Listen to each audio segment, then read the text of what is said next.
Hola, hola a todos, muy buenos días, muy buenas tardes, espero se encuentren muy bien. Edinson Guanches por acá, con el profesor Álvaro Boyero, que el día de hoy estaremos conversando un poco sobre cimentaciones para turbinas eólicas. El día de hoy estaremos hablando del caso sobre tierra, el caso onshore, ¿ok? Ese es el tópico del día de hoy. Luego tendremos otro seminario donde nos enfocaremos en el caso de cimentaciones para turbinas offshore, ¿ok? De manera que incluso al final les muestro un poco el calendario para que no lo pierdan de vista, para que puedan hacer la serie completa, onshore y offshore. El día de hoy vamos a estar sobre tierra, tal cual, ¿ok? De manera entonces que, bueno, es un seminario que busca resumir a grandes rasgos lo que sería el contenido relacionado con el diseño de este tipo de cimentaciones para turbinas eólicas como parte de nuestro programa de formación que inicia el 14 de octubre. Un programa de formación de 2 meses que está especializado en el diseño de este tipo de cimentación y nos complace muchísimo decir que es un programa que está adaptado a la normativa internacional vigente, a lo que se hace dentro de este tipo de proyectos. Se abordan tópicos de análisis de cimentaciones de forma manual con elementos finitos, calibración de valores, revisión de modelos utilizados en los análisis y luego la parte estructural, los métodos clásicos, los métodos más novedosos, puntal tensor, el uso de diferentes herramientas, tanto para el caso de la turbina onshore como para el caso de la turbina offshore. También acceso a software basados en elementos finitos que podrán utilizar mediante modalidad de licencias académicas. Bueno, de verdad que muy, muy contento de iniciar esta nueva edición de este programa que ya tiene una cantidad importante de egresados y que bueno, que están cordialmente invitados y obviamente también el día de hoy a revisar un poco este alcance.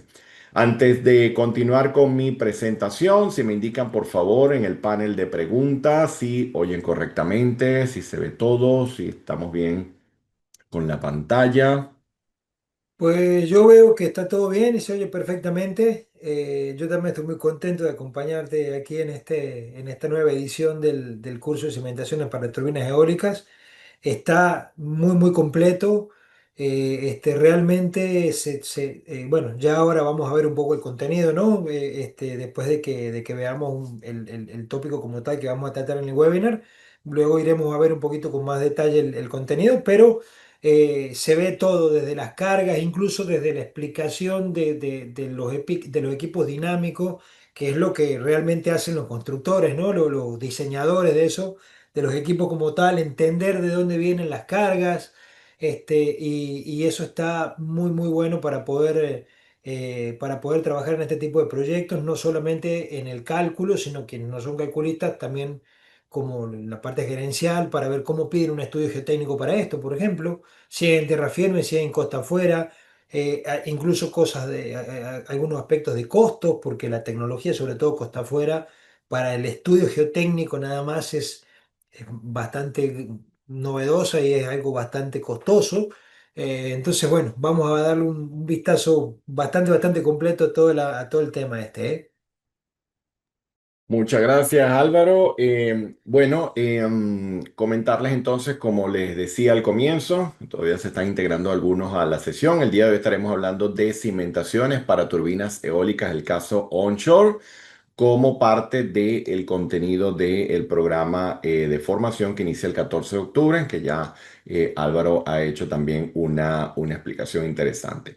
Ya luego vamos a ver un poco también la línea de formación que sigue este programa de formación. También un poco revisar lo que es los tópicos del contenido académico.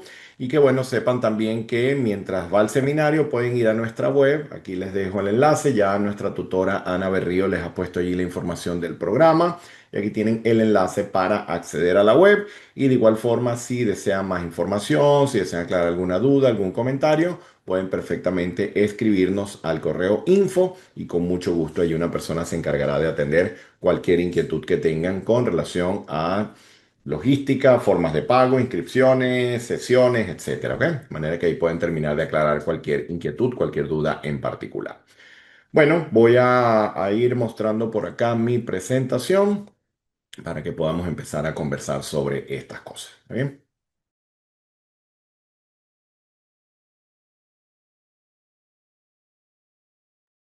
Muy bien.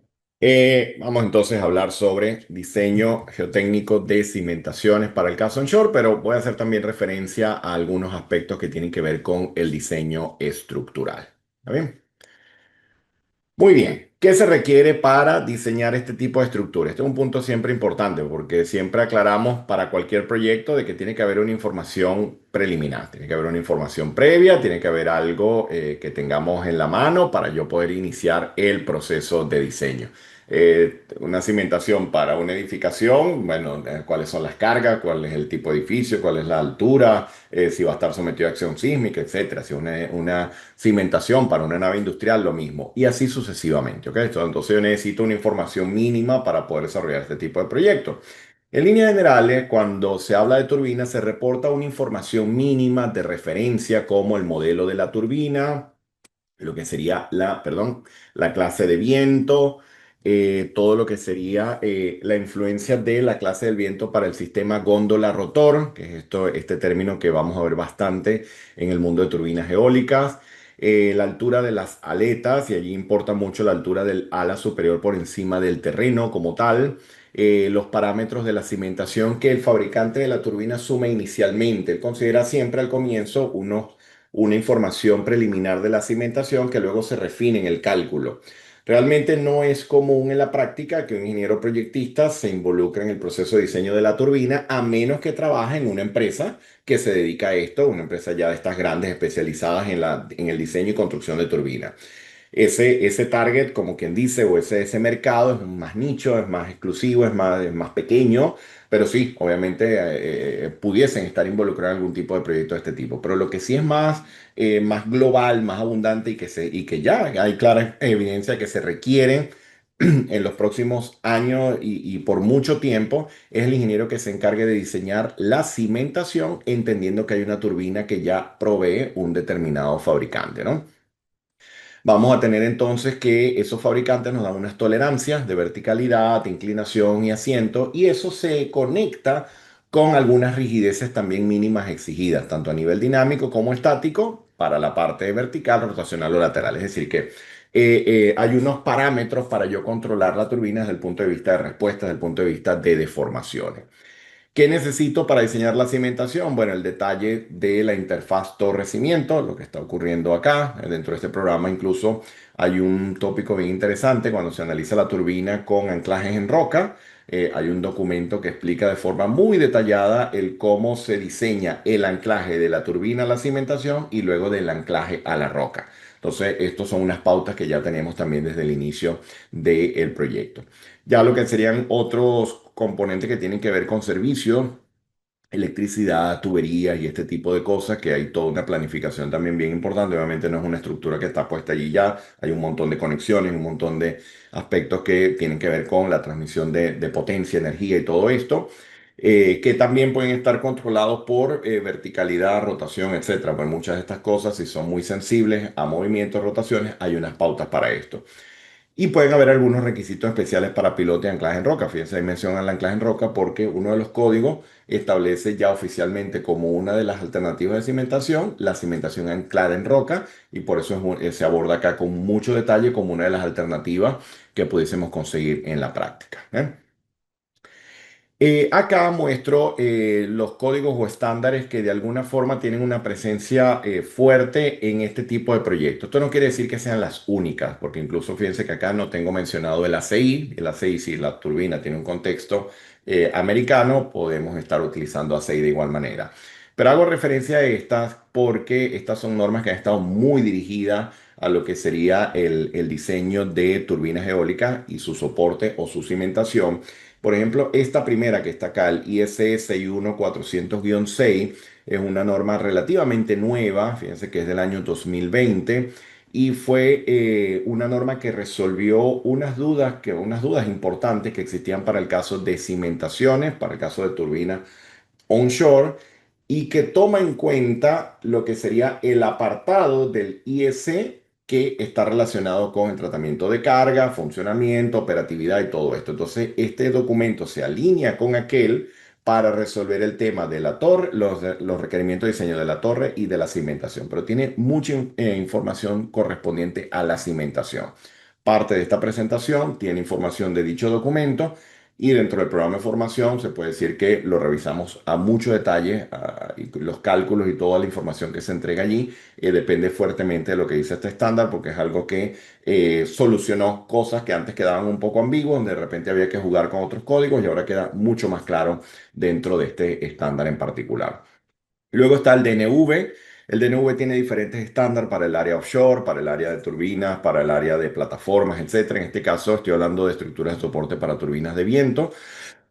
Y aquí se involucran los aspectos onshore y los aspectos offshore. Hoy estamos hablando sobre tierra, pero es un documento que siempre está de referencia para incluso evaluación de capacidad portante, algunos lineamientos para modelados de cimentaciones, etcétera. Luego está esta certificación alemana, el lineamiento para la certificación de turbinas de viento del GL del 2010, un documento que ya tiene algunos años, pero tiene muy buena referencia, sobre todo para entender, este documento explica muy bien lo que es las acciones, el manejo de los perfiles de viento, todo lo que es el manejo de carga, habla mucho también de la parte de electricidad, componentes, accesorios, tiene mucha información que en líneas generales forman parte del proyecto y que no quedan tan claras en los anteriores, que son más dirigidos al soporte de la turbina como tal, ¿no? El Eurocódigo 7, bueno, tiene, por ejemplo, la parte de investigación de técnica, tiene la otra parte de diseño de cimentación como tal. Y un punto bien interesante que menciono acá es que estamos en pleno proceso de transición hacia la nueva generación de los Eurocódigos. Entonces, aquí hemos hecho algo bien interesante. Desde la edición pasada de este programa de formación, hemos incluido el procedimiento de cálculo de rigidez dinámica y de módulo de elasticidad basado en la nueva generación de Eurocódigos, la que viene, tal cual. De manera de que está bien interesante porque, aunque hago referencia a este Eurocódigo, porque de igual forma se sigue utilizando actualmente para todos los proyectos, en los procedimientos que nos permiten calibrar las rigideces para turbinas, explicamos cómo hacerlo con la nueva generación de Eurocódigo, lo cual es bien, bien interesante porque es como que ya tenemos un paso adelante, tanto a nivel profesional como a nivel curricular. Ya de repente ya en un proyecto decir, mira, ya yo esto lo manejo, ya me lo sé, ya domino esta información de lo que viene ahora en el Eurocódigo. Y incluso lo hacemos con un ejemplo, hay un cálculo numérico y se entiende para qué sirve esto para luego ir a las funciones de impedancia. Está bien interesante, ¿ok? Muy bien. Entonces, bueno, vamos a hacer una especie de barrido. Empiezo por las cimentaciones de gravedad. Prácticamente es una losa de hormigón sobre un terreno firme o sobre roca. Aquí se busca controlar las cargas de levantamiento, prácticamente por peso propio en líneas generales, no porque estemos considerando algún otro tipo de elemento que controle el levantamiento. Y luego, bueno, las dimensiones se adaptarán al tipo de terreno. Realmente un terreno más débil requerirá unas dimensiones mayores, un terreno más competente serán dimensiones menores. Sin embargo, hay unas dimensiones también de referencia que dependen mucho del funcionamiento natural de la turbina, independientemente de que tengamos un terreno muy potente, hay unos valores que ya son relativamente convencionales, ¿no? En este tipo de proyectos como tal. Esa zapata, hay una presentación bien interesante en el programa donde explicamos un poco la historia de la evolución de la zapata. Está basado en un documento de un profesional muy importante en el área de la industria de turbinas eólicas. Y ahí les explico cómo la zapata fue variando desde la zapata cuadrada, hexagonal, octogonal, etcétera, hasta terminar la zapata más típica actualmente, que es la zapata circular, que eventualmente puede ser también de forma poligonal, pero que ya podemos decir que en la mayoría de los proyectos hablamos mucho de la geometría circular como tal. ¿Eh? Hay un cálculo de capacidad portante que nosotros establecemos como un valor inicial, un valor preliminar. Aquí las cosas no se solucionan con simplemente calcular una capacidad portante. De por sí es un tópico que no está referido en el estándar como algo de mucho peso, porque realmente aquí tenemos un control de deformación de la cimentación que afecta el funcionamiento de la turbina.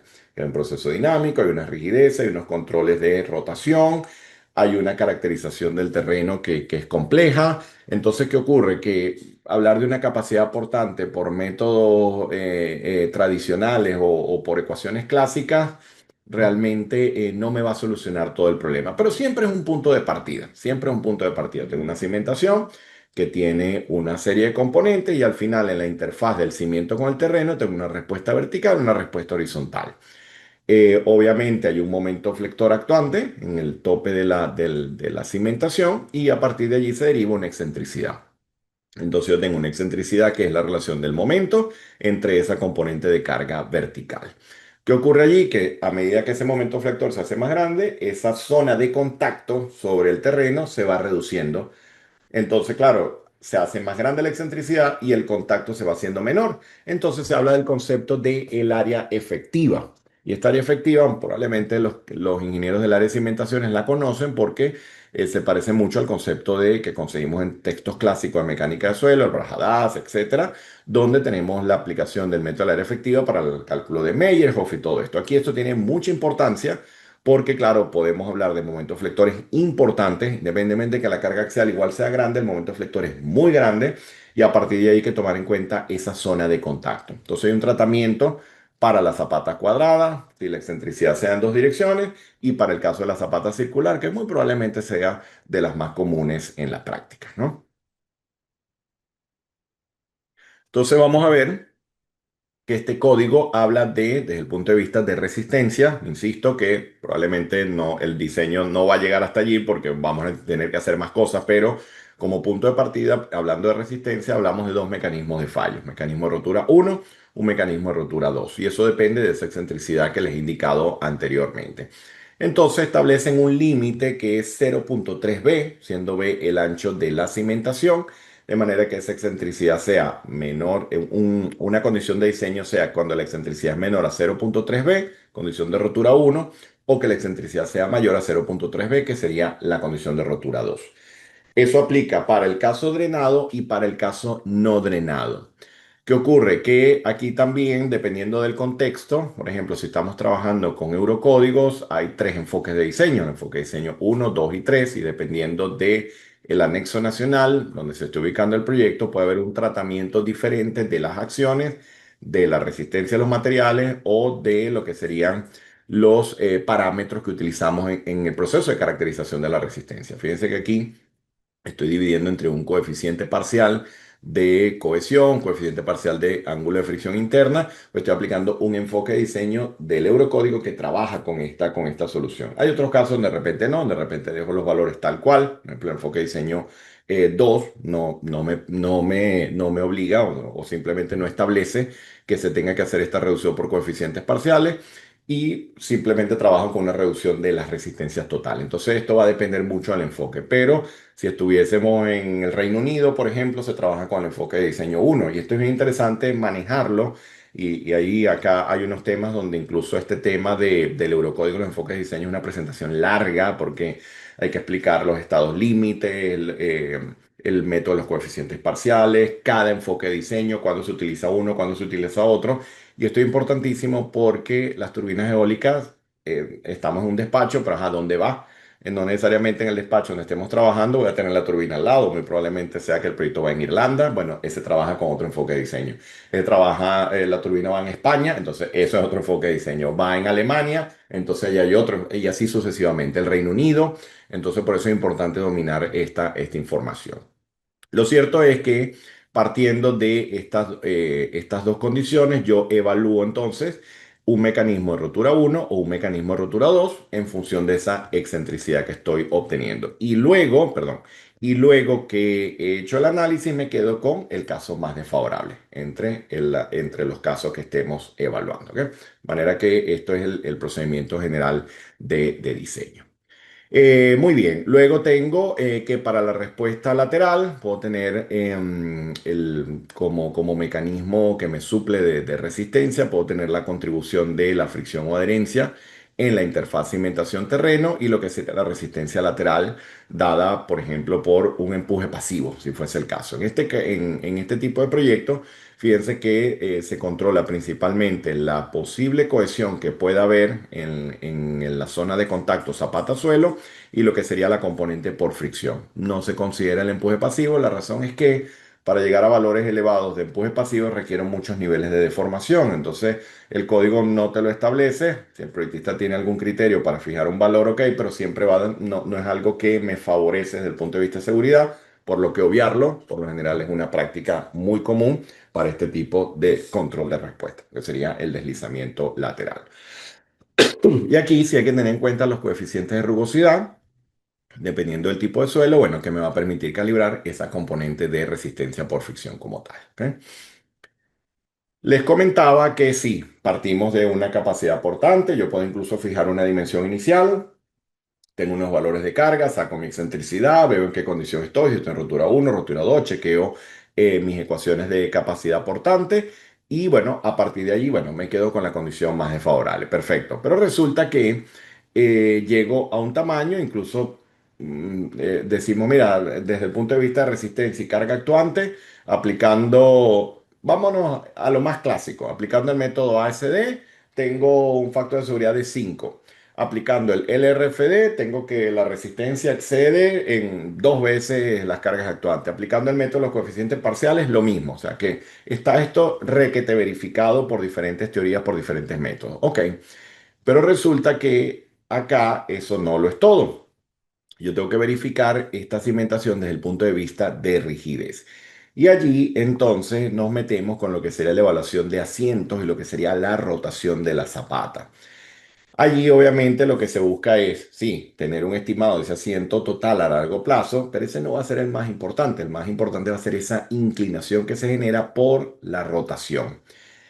Vamos a ver que esa inclinación máxima puede ser dada por el fabricante, pudiese ser el caso, sobre todo para modelos de turbinas más nuevos que sean, que salgan un poco de lo convencional. Pero en la práctica se trabaja mucho con algunos límites que ya han establecido los códigos desde hace algunos años. Entonces, si no hubiese un criterio más específico, se puede hablar de un valor de rotación de la base de 3 milímetros por metro, eso es algo así como 0,17 grados, para control de asiento diferencial, como un valor inicial de referencia. El DNV que les mostraba hace un momento limitan estas distorsiones a 4,36 milímetros por metro, 0,25 grados como tolerancia constructiva y puede llegar incluso a 0,5 grados en donde se considera el asiento como la distorsión constructiva. Entonces son unos valores de referencia para poder iniciar los proyectos o que pueden usarse en casos más convencionales. Si la turbina es una, ahora hay mucho crecimiento en las capacidades de las turbinas nuevas y unas turbinas ahora nuevas muy potentes y obviamente también viene con nuevos requerimientos. Entonces, bueno, el fabricante dirá si definitivamente estos valores le funcionan o si hay algún requerimiento más exigente como tal. ¿Qué es lo que ocurre acá? Que dice, ah, bueno, yo puedo hacer esto de forma manual. De forma manual podemos estimar asientos totales, ¿ok? Podemos asumir que se va a dar una rotación y puedo mediante relación trigonométrica estimar una inclinación, pero realmente yo no voy a poder saber ante un efecto de momento y carga axial mediante el cálculo de la excentricidad, yo no voy a poder saber cómo se da esta rotación, incluso cuando se dan mecanismos de levantamiento, donde de repente esta zapata busca levantarse del suelo. Eso no lo voy a poder ver desde el punto de vista manual. Entonces, en ese caso, estos códigos han dejado claro que este tipo de cimentaciones con este mecanismo de respuesta deberían analizarse por métodos más refinados como los elementos finitos. De manera que en este programa de formación dedicamos un componente para el análisis tanto de zapatas como de monopiles para el caso offshore. Dedicamos una sección para entender cómo funciona esto desde el punto de vista modelado, un tutorial de cómo hacerlo, el proceso de asignación de carga y cómo interpretar la información que viene del modelo. ¿Por qué? Porque aquí es donde voy a poder ver realmente lo que sería un proceso de rotación para poder comparar con lo que establece el DNV, el fabricante o el requerimiento que tengamos del proyecto. Entonces, para eso tengo que tener una noción de elementos finitos, cómo modelar esto, cómo hacerlo, y bueno, es uno de los componentes de este módulo. Fíjense que hemos salido de la capacidad portante y estamos revisando esto. ¿Y qué puede pasar? Que no nos dé bien, que simplemente no nos dé esto correcto y que tengamos que ajustar la dimensión. Y fíjense que ya ahí la capacidad entonces quedó en un segundo plano. La capacidad por lo general es un punto de entrada para un dimensionado inicial de la cimentación. Podemos verlo como una especie de predimensionado, pero realmente esto que estoy mostrando acá es lo que va a terminar controlando el diseño. ¿Eh? Fíjense que lo que les decía, ese cálculo de inclinación asiento, podemos partir de valores de rigidez estática, que incluso también el código nos da algunas referencias, y el asiento total, en líneas generales, bueno, si yo tengo una rigidez vertical y tengo una carga, ¿y que cómo determino la rigidez? Carga, deformación. Entonces, si yo tengo una rigidez y tengo una carga, puedo determinar esa deformación esperada. O si ya estimé la deformación por alguna otra herramienta de cálculo de asientos, por ejemplo, y tengo la carga actuante, ya yo sé cuánto es la magnitud de la rigidez vertical en la cimentación. Ahora bien, el tema es la rotación. Entonces, para la rotación yo puedo trabajar con un cálculo de rigidez rotacional mediante este concepto, ¿no? Momento entre rotación.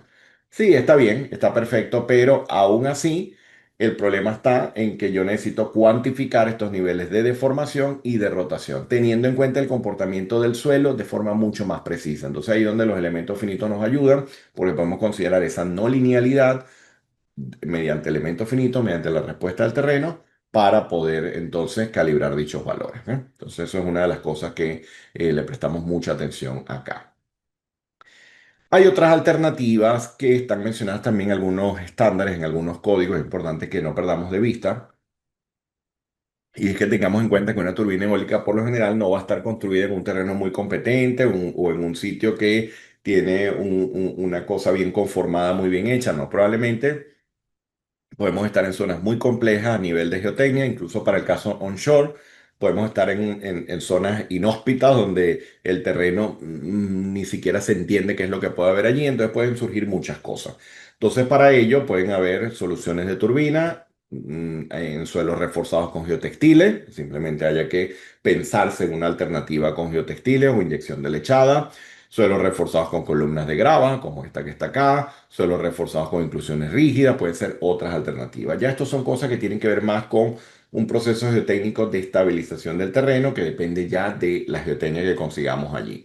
Estos son tópicos que también se mencionan en el programa, sin embargo, no vamos al detalle máximo de cada uno de estos cálculos, pues ya son cosas más geotécnicas de un problema particular de sitio, pero que tengamos en cuenta que puede requerirse para la solución que veíamos antes, aplicar alguna de estas cosas primero para luego instalar la cimentación propiamente dicha, ¿eh? Y lo que les decía, ¿ves? El código permite estimar unos resortes o unos muelles mediante podemos modelar esa rigidez dinámica del sistema suelo-cimentación y considerar los fenómenos de interacción sobre la estructura. De forma preliminar, si ya ustedes tienen una carga actuante y una deformación vertical, ya ese es mi cómputo de rigidez vertical. Y con la parte rotacional pudiésemos hacer la misma analogía, ¿no? Sin embargo, lo que les digo, ahí estaríamos que de alguna forma convirtiendo la respuesta en elementos finitos, pasándola a valores, y sí, es interesante comparar lo que da con las ecuaciones analíticas. Pero en muchos casos también, si yo voy a hacer un análisis de la turbina desde el punto de vista de resonancia, para el propio funcionamiento de la turbina, incluso para impacto de cargas de viento y en casos muy especiales para el sismo, sería ideal tener una forma de calcular estos muelles, estos resortes, para asignarlo en la base de un modelo de referencia, que no tiene por qué ser la turbina perfectamente, sino con que yo tenga la altura, el módulo de inercia y el módulo de, el momento de inercia, el módulo de elasticidad del material de la turbina con la masa de la turbina. Si yo puedo aplicar estos muelles en la base, ya voy a tener algo bien aproximado de lo que sería la respuesta esperada de la turbina tomando en cuenta la interacción sobre la estructura.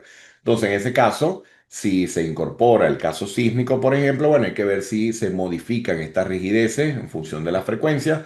Por lo general, en sismos, los sismos más comunes, más convencionales, podemos trabajar perfectamente con estas expresiones, pero en otros casos podemos irnos a estos coeficientes donde se varía la respuesta en términos de rigidez basado en la frecuencia del sistema o lo que sería la respuesta global del sistema calibrada por frecuencia. Eso lo podemos hacer o mediante este código o incluso conectarnos con otras referencias como el NIST del 2012, que es un documento exclusivo del área de interacción sobre la estructura. Y con esto podemos entonces calibrar esa respuesta teniendo en cuenta la flexibilidad de la cimentación. Un insumo que se necesita para hacer interacción sobre la estructura es la rigidez del terreno, la rigidez acortante del terreno. Entonces, para ello vamos a ver que tenemos que satisfacer unos requisitos mínimos de rigidez laterales, verticales, etcétera, que son los que decía, que nos los puede dar el fabricante como valores directos o nos los puede dar en términos de deformación vertical o rotación. Entonces, a partir de allí, nosotros simplemente hacemos la conversión. O la rigidez, o me das el requisito de rotación y de formación vertical para yo transformarlo en rigidez requerida y comparar con las ecuaciones, o me das el valor de rigidez de una vez. Esto depende de lo que tengamos en el proyecto. Pero fíjense que vamos a necesitar un insumo en estas ecuaciones que es el valor de G. Ese valor de G es el módulo de corte para un determinado nivel de deformación. yo necesito saber dónde estoy acá para poder cortar y leer. Y en ese procedimiento yo estoy trabajando con lo que sería una curva de reducción de módulo, donde parto de una relación G sobre G sub 0 asociada a muy pequeñas deformaciones, igual a uno, y ya luego esto comienza a cambiar a medida que aumenta la deformación por cortante. Entonces hay unas recomendaciones para poder fijar los valores de deformación por corte esperado en el terreno y poder cortar la gráfica y poder leer el valor de G. Acá vamos a ver que esta es la curva que propone el IEC, por ejemplo, si están trabajando directamente con el estándar que les mostré al comienzo de la presentación, pero la nueva generación de los códigos también da una metodología para hacer esto. Entonces acá hacemos una comparativa, hacemos una discusión de estas cosas porque, bueno, partimos de una geofísica, la geofísica nos da un valor de G sub 0 y dice, yo no tengo geofísica, tengo un estudio con correlaciones, perfecto, pero tiene que haber un insumo de G sub 0 que típicamente el valor de B sub S es el que me da la mejor información para llegar a G sub 0 o a G máximo. Y a partir de allí, a partir de esta relación y jugando, por ejemplo, con esta curva, si estoy con el IS o con otras metodologías, con otras curvas como las que da la nueva generación de código, yo en función de este nivel de información corto y leo el valor de G. O mejor dicho, corto y leo la relación G sobre G sub 0, pero como G sub 0 ya la tengo, ya la determiné a partir del B sub S, ya el valor de G es directo, que es el que me traigo acá a las ecuaciones y puedo determinar rápidamente las ecuaciones con la dimensión de la cimentación. Si quiero comparar contra un valor de rotación o de formación inicial que me da el fabricante, yo puedo rápidamente aplicar estas expresiones que veíamos acá, estas de acá, rápido, y lo que hago es luego comparar con lo que me da acá y veo cómo estoy desde el punto de vista de rigidez. ¿Ves? Es una de las vías que pudiésemos utilizar en la práctica. Luego llegamos al caso de los pilotes. Hemos visto el caso de Zapati, ¿sí? O tener obviamente turbinas sobre tierra apoyadas sobre pilotes. Y bueno, lo que puede ocurrir acá es que realmente sea tan complejo hacer estas estabilizaciones que están acá, por las razones que sean, por difícil acceso, por complejidad en las excavaciones, por complejidad en el proceso de encofrado, vaciados del hormigón, lo que sea que bueno, simplemente necesitamos entonces utilizar pilotes. Entonces en ese caso hay que atravesar el estrato débil, todos los estratos sueltos para irme al estrato portante. Vamos a ver allí que esos pilotes, bueno, van a transmitir la carga por fricción, por punta, etcétera. Y allí vienen cosas interesantes porque dice, ah, bueno, determino la capacidad por fricción, la capacidad por punta. Sí, muy cierto, esos son los valores máximos de capacidad que tienen asociado un determinado nivel de desplazamiento. Y allí es donde la cosa se pone un poco interesante. Porque si yo veo la definición global de lo que es la capacidad del pilote, voy a ver que tengo una resistencia unitaria por fricción y una resistencia por fricción y una resistencia a nivel de punta del pilote, ¿verdad? Y esos valores de resistencia dependen de unas resistencias unitarias por fricción y una resistencia unitaria a nivel de punta. Ahora bien, ¿qué ocurre? Que bueno, y aquí no llega el proceso. Bueno, con eso tú puedes determinar unos valores máximos de punta y de fricción partiendo de expresiones como estas. Estas que están acá nos permiten determinar las capacidades en pilotes en arena, por ejemplo. Estas que están acá nos permiten determinar las capacidades en pilotes en arcilla. Aquí hay unas variantes que dependen también del tipo de pelota que estoy utilizando. Fíjense, en este caso, la resistencia unitaria por punta es de un coeficiente N sub C, que típicamente vale 9. Y esto es lo que sería la resistencia no drenada del material arcilloso, la resistencia al corte no drenada. ¿Qué ocurre? Que existe el método alfa para determinar los valores de referencia, existe el método beta y existe el método lambda, por ejemplo. Pero con eso estoy determinando valores máximos. El tema de esto es que con esto yo no diseño un pilote simplemente diciendo, bueno, esta es la fricción, esta es la punta y ahora mis cargas son estas. Entonces, bueno, como las cargas actuantes son menores a estas, ya el diseño está completo. No, no funciona así. ¿Por qué? Porque yo tengo que entender cómo responde esto en términos carga-desplazamiento. Entonces, una de las cosas que hay que validar y es algo exigido por este tipo de códigos en particular, que en el área de edificaciones, en el área de puentes, etcétera, todavía está como un poco más suavizado, pero aquí es vital hacerlo, es entender el mecanismo de respuesta a tensión-desplazamiento de estos pilotes, tanto a cargas verticales como a cargas laterales. Durante cargas verticales, por ejemplo, acá fíjense, el DNV nos habla de las curvas TZ, en donde yo analizo el mecanismo de respuesta no lineal desde el origen del terreno hasta donde se alcanza la máxima resistencia por fricción superficial sobre el pilote. En la punta hay otro tipo de respuesta que se le llama QZ, pero a lo largo del pilote se genera la respuesta TZ. Incluso hay una expresión que permite construir estas curvas. En el material hay un Excel donde pueden reproducir esto fácilmente siguiendo el lineamiento del código para entender cómo funcionan de cargas verticales. Y esto realmente es un comportamiento que ya está estudiado por muchos ensayos, muchas validaciones experimentales. Esto viene desde los primeros análisis de pilotes según el API, la investigación del profesor Lyman Rees y todo esto, ¿no? ¿Y esto qué me permite? Bueno, que yo partiendo de una capacidad, existe un nivel de desplazamiento para llegar a dicha capacidad. O sea, no es que la capacidad por calcularla esté allí, no es que tiene que darse un desplazamiento para yo poder alcanzarla, ¿eh? Siempre explico cuando uno se siente en una silla y la silla se va deformando y llega hasta ahí. Ahí está trabajando ese sistema de soporte por capacidad, pero tiene que hacer primero una deformación para llegar a la capacidad. Es lo mismo que ocurre acá. Entonces sí, acá hay una verificación manual y entender un poco los conceptos y lo mismo aplica también acá con el caso de las curvas PY o PI. En este caso se trabaja con unos muelles que se asumen que se distribuyen a lo largo del piloto. Esto proviene de las teorías clásicas de Winkler y estos muelles pueden ser primeramente elásticos. Fíjense que ahí hablo, me voy de una vez a lo que serían los no lineales, pero pueden ser elásticos en el que en vez de esta curva es como que si fuese una línea recta acá, una línea recta acá, una acá, pero claro, la pendiente de la línea va cambiando dependiendo de la profundidad. A medida que se hace más profundo, la rigidez se hace mayor. En este caso modelamos la curva completa, la curva carga-desplazamiento, de manera que se reproduce el comportamiento no lineal en cada cota, en cada profundidad. Y para ello en la práctica hay una herramienta muy famosa que es el LPILE, que es un software que distribuye la casa Ensoft que permite modelar este tipo de comportamiento. Pero yo siempre explico que muchos proyectos, yo particularmente recomiendo incluso empezar por las respuestas elásticas. Pues son métodos más fáciles, más rápidos de evaluar. Incluso la introducción de datos es mucho más, la entendemos mejor. Y a partir de allí tener un primer punto de partida y luego pasar a la respuesta no lineal. En el caso de turbinas eólicas hay que reconocer que los códigos exigen trabajar con las curvas de respuesta no lineal vertical y lateral.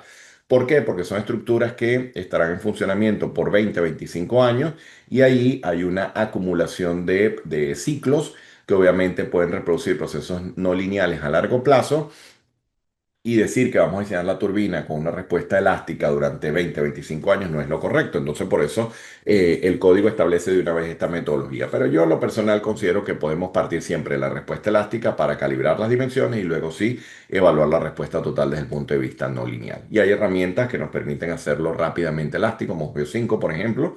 Lo podemos hacer de forma muy rápida antes de pasar a una herramienta como el PyTorch. O nos permite también tener un estimado y ya luego incluso estos proyectos, obviamente, como cualquiera, se dividen en fases. Entonces va el proyecto acá, se discute, vuelve, se discute. Entonces, bueno, es como que podemos tener también algo preliminar y luego refinar un poco. También porque al comienzo del proyecto de repente no se dispone de toda la información.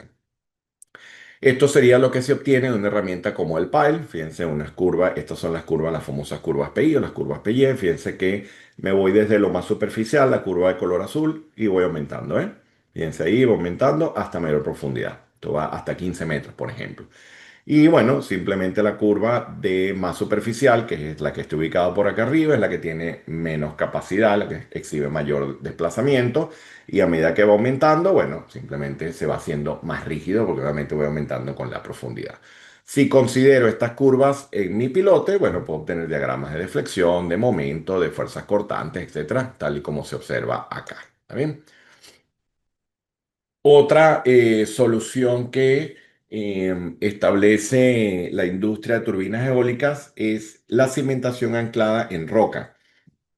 Tenemos una cimentación en donde hay un sistema de anclaje de la cimentación a la torre, que es uno de los puntos que analizamos acá con detalle. Y hay otro caso, y hay otra situación de diseño allí mismo, en que tenemos que diseñar un anclaje que va desde el cimiento hasta la roca. Por lo general es un componente como el que se observa acá, donde tengo un acero pretensado, que simplemente sufre un proceso tal cual, es un proceso de tesado para luego que se ha anclado a la roca para simplemente garantizar la transferencia de tensión a mayor profundidad. Está anclado directamente en ese material rígido a una determinada profundidad.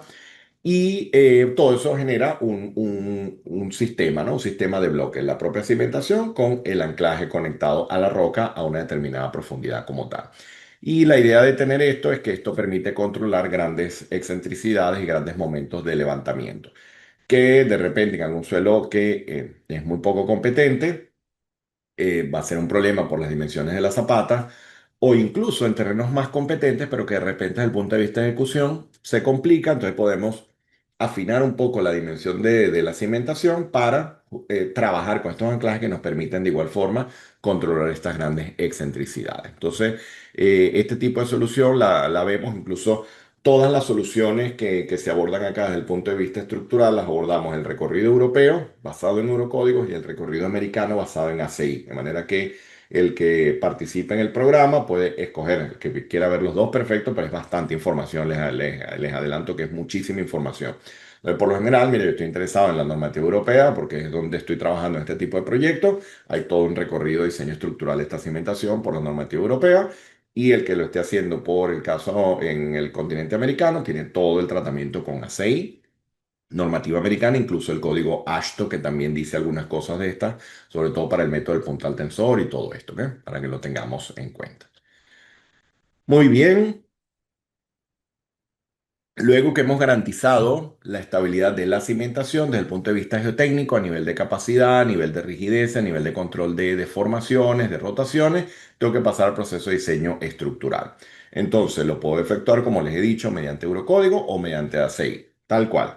Para ello, entonces, bueno, dependiendo de lo que dicte cada código, existe un procedimiento general. Pero a grandes rasgos hablamos de una caracterización de materiales, una categoría de exposición, de repente algunas cosas que la 6 no profundiza tanto y profundiza más el eurocódigo, pero en cierta forma estamos identificando el material y la exposición que va a tener dicho material en el proyecto, la categoría de diseño y el diseño primeramente a flexión, ¿eh? Con esto verificamos las cuantías mínimas y garantizamos una respuesta a flexión.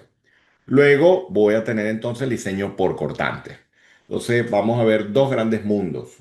Hay un método que es el método clásico que se parece mucho a esto que tengo acá en pantalla, que es el método de la viga en voladizo. En este caso es como asumir que simplemente la zapata desde el punto de unión de la torre con el pedestal hacia el extremo, se comporta como un gran voladizo. Eso está empotrado ahí y ella trabaja como un gran voladizo. Entonces, en esa condición, bueno, yo tengo el terreno que está por encima, si fuese el caso, tengo la geometría de la cimentación como tal, y con eso yo puedo, nada, trabajar con una analogía súper común, súper clásica para determinar momentos cortantes y armar y listo. Eso sería el método clásico, el método convencional. El método que se ha utilizado durante muchos años y que, pudiésemos decir, para proyectos de poca envergadura, es un método que resulta de maravilla. Se puede decir que lo utilizan la mayoría de las personas. Es muy, muy parecido a diseñar una zapata convencional para un edificio, para una nave industrial, lo que sea, ¿ok? Dentro de esa estrategia de diseño, luego que he verificado el comportamiento por flexión, que he validado las cuantías y que he garantizado los aceros mínimos de flexión, hago mi revisión por cortante. Entonces hago una revisión por cortante sin refuerzo, veo si se requiere refuerzo por cortante. Dice, oye, pero en zapatos yo estoy acostumbrado a que no metemos refuerzo por cortante. Aquí puede ser necesario y les adelanto que en la gran mayoría de los proyectos es necesario incluir acero por corte adicional. ¿Por qué? Pues son secciones sometidos a unos grandes niveles de carga, unos grandes niveles de momentos flectores, y es una zapata que está haciendo todo el trabajo. Entonces, es muy probable que se requieran aceros por cortante, sobre todo para turbinas ya de tamaño convencionales, que son los que se están instalando normalmente en cualquier región, ¿eh? Y a partir de ahí, entonces, si hay un requerimiento, bueno, se suple el acero por corte en la zapata, y con eso ya ahora viene un proceso de verificación. La verificación acá está orientada, por ejemplo, a chequear fatiga. Aquí trabajamos con unas consideraciones de combinación de fatigas máximas y mínimas. Trabajamos con unos lineamientos del DNV que aplica revisión de fatiga sobre el hormigón y sobre el acero de refuerzo.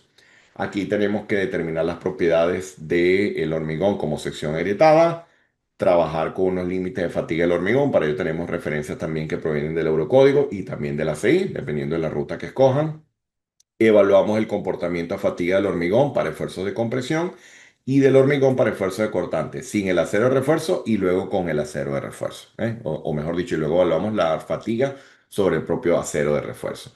Y ya luego, por ejemplo, este es un requisito muy específico del Eurocódigo: calcular el ancho de grieta en la sección y comparar contra valores permisibles. El ACI utiliza otra metodología para poder hacer esto. Y con eso se completaría el diseño estructural. Les mencionaba que ese método clásico de la viga es una metodología tal cual que se utiliza para diseñar cualquier cosa desde hace muchos años, cualquier zapata, cualquier elemento donde gobierne fuertemente el esfuerzo de flexión y cortante. Pero la realidad es que imagínense una sección de grandes dimensiones, con grandes espesores, sometido a grandes niveles de carga, con quiebres en la geometría, donde hay discontinuidades. Allí realmente decir que hay una continuidad en la distribución de esfuerzos probablemente no es lo más correcto. Entonces, estos estándares, ojo que lo ha hecho también la AASHTO en el área de puentes, el ACI también tiene muchos años planteando esto como tal, y también los códigos de diseño de cimentación de turbinas eólicas establecen lo que sería el analizar este tipo de secciones con el método del puntal tensor. El método del puntal tensor me va a permitir hacer un análisis más preciso de lo que es el comportamiento en una región de discontinuidad. Allí lo que ocurre es que esa hipótesis de distribución de esfuerzos clásicos de Bernoulli no se cumple, no es válida, como les digo antes, y a partir de allí entonces yo tengo que hacer otras cosas. Entonces ahí lo primero que hacemos es definir un sistema como una especie de celosía, que es una combinación de puntales y tensores, en donde se refleja el flujo de esfuerzo en la región de análisis, en este caso en las regiones de la zapata, ¿no? Fíjense que aquí está el diagrama de ese planteamiento de esta celosía y aquí identifico mejor lo que serían los puntales, los tensores y las zonas nodales, que va a ser un punto de atención importante posteriormente. Entonces voy a tener puntales de compresión desde el punto de carga hasta los apoyos, hasta el punto que consideremos como apoyo en nuestro modelo. Tensores horizontales entre apoyos, ya eso va a depender de la configuración que estemos manejando. Y bueno, y estas tensiones, estos tensores horizontales buscan equilibrar esas resultantes sobre el sistema. Al final tenemos una celosía que obviamente tiene que ser estáticamente determinada. Voy a trabajar con carga factorizada, de manera que ya este proceso de tratamiento de carga ya lo hemos hecho y ya lo traemos a la cimentación. Y a partir de allí tengo que entonces resolver la celosía, resolver el sistema de puntales y tensores para obtener las fuerzas en compresión y las fuerzas de tracción. La fuerza de compresión en los puntales, la fuerza de tracción en los tirantes como tal. Y a partir de allí entonces viene un proceso de diseño. Proceso de diseño en los puntales, verificamos que el área del puntal por el esfuerzo límite sea mayor a esa fuerza en compresión y que para el caso del tirante el área de acero por el esfuerzo permisible en el acero sea mayor al tensor. En ese caso, cuando digo límites admisibles, etcétera, es porque, bueno, estoy haciendo referencia a una explicación un poco más genérica, ¿no? Pero realmente si estamos dentro del eurocódigo, estamos trabajando con método de coeficientes parciales. Si estamos dentro del código ACI, entonces estamos trabajando con LRFD o método de estado límite de agotamiento resistente, ¿ok? De manera que eso va a depender del contexto del proyecto como tal. Y luego la verificación de nudo es un caso, una verificación bien interesante porque esto va a depender del anclaje, o sea, la condición de anclaje que se está dando en el propio nodo donde convergen los puntales y los tensores. Suena muy bien decirlo y pareciese que, bueno, interesante. Y esto se hace, no, esto exige dedicación, entender cómo funciona y eso es lo que ha hecho que haya una cierta aversión al uso del método del puntal tensor en muchos proyectos.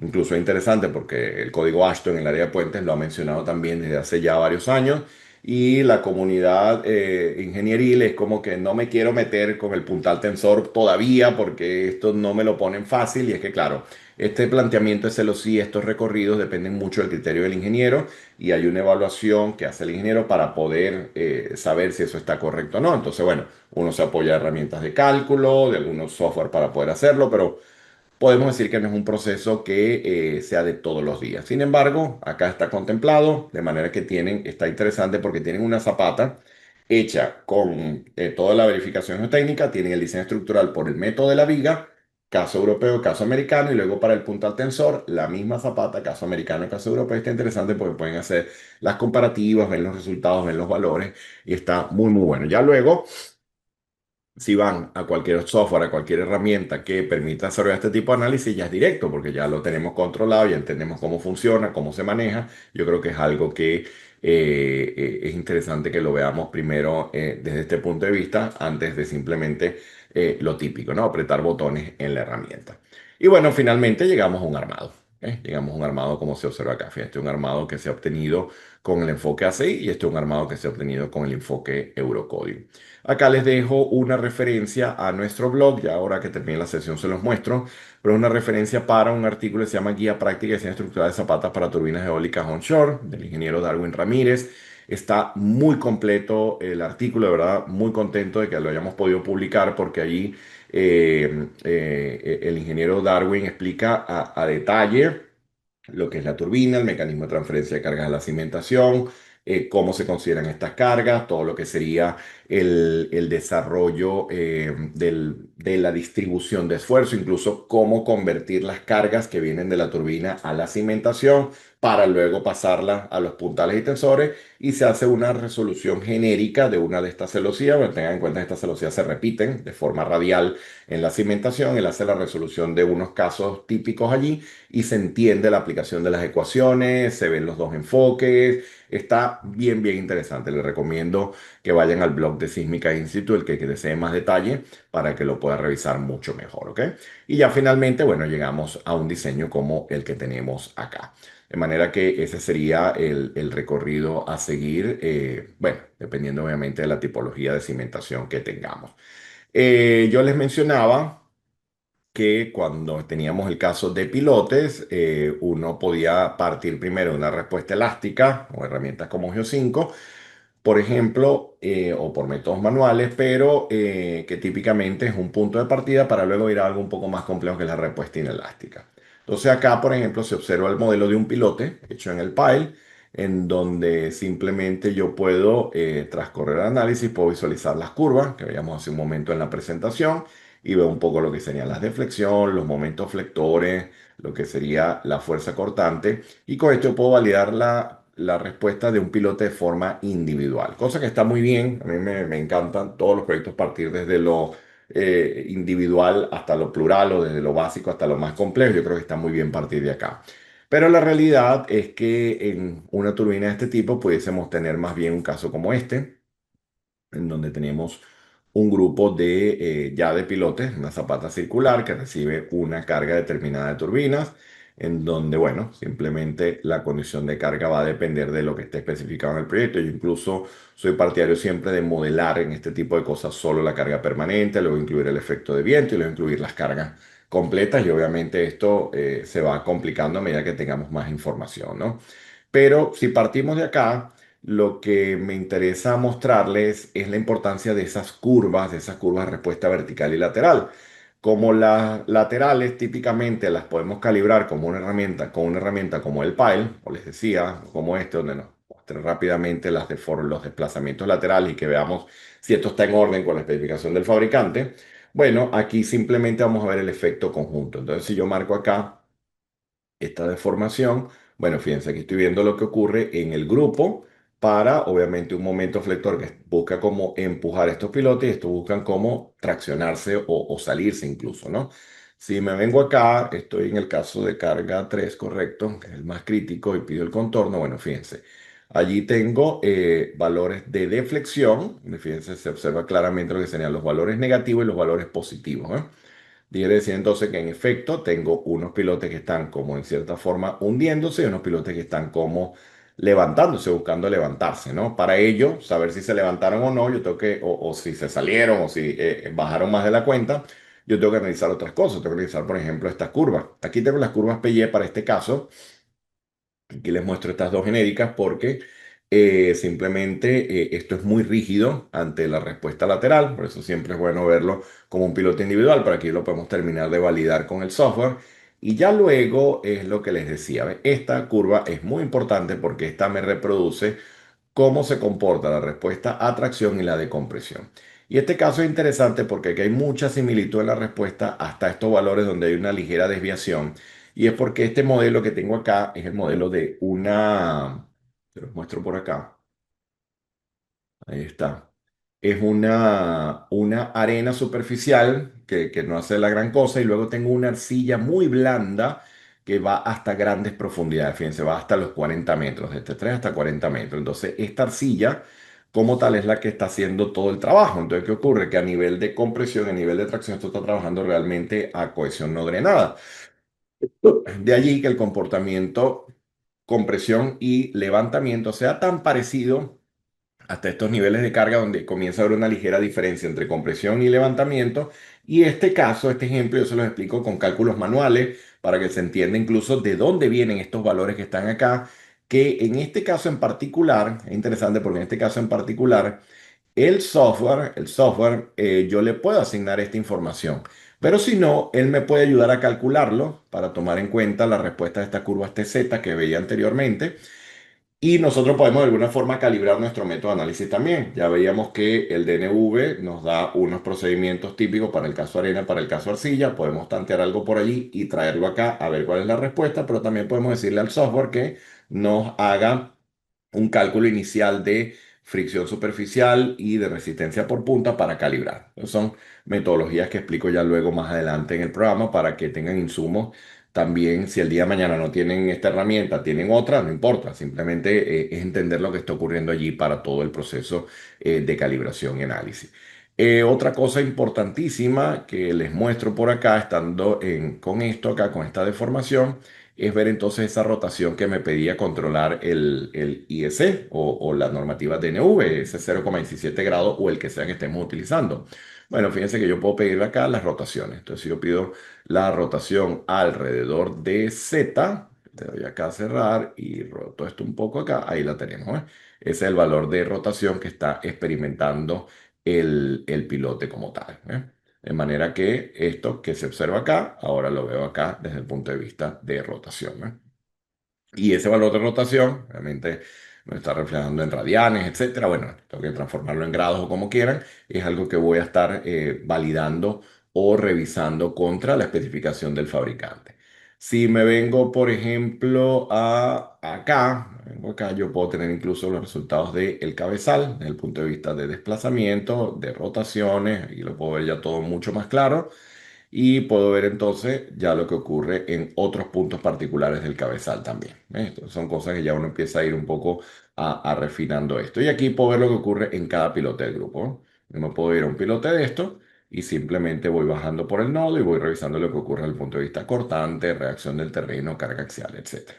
Entonces, bueno, este modelo lo explicamos en una sesión, revisando un poco el caso convencional, carga axial únicamente, la respuesta axial elástica, la respuesta lateral elástica, luego nos vamos al pile, revisamos lo que hace el pile, vemos en qué punto ya comienza a ser necesario el pile para controlar la respuesta y luego venimos acá para el group, de manera que con esto terminamos de validar lo que será la respuesta del sistema suelo cimentación profunda para el caso del pilote, porque primero lo hacemos con Zapata, también desde el punto de vista clásico, desde el punto de vista convencional, nos vamos a los elementos finitos y hacemos también la misma analogía. Entonces, eso mismo que hacemos en Zapata, lo hacemos acá en pilotos, ¿ok? De manera entonces que esa sería la forma de cerrar el ciclo.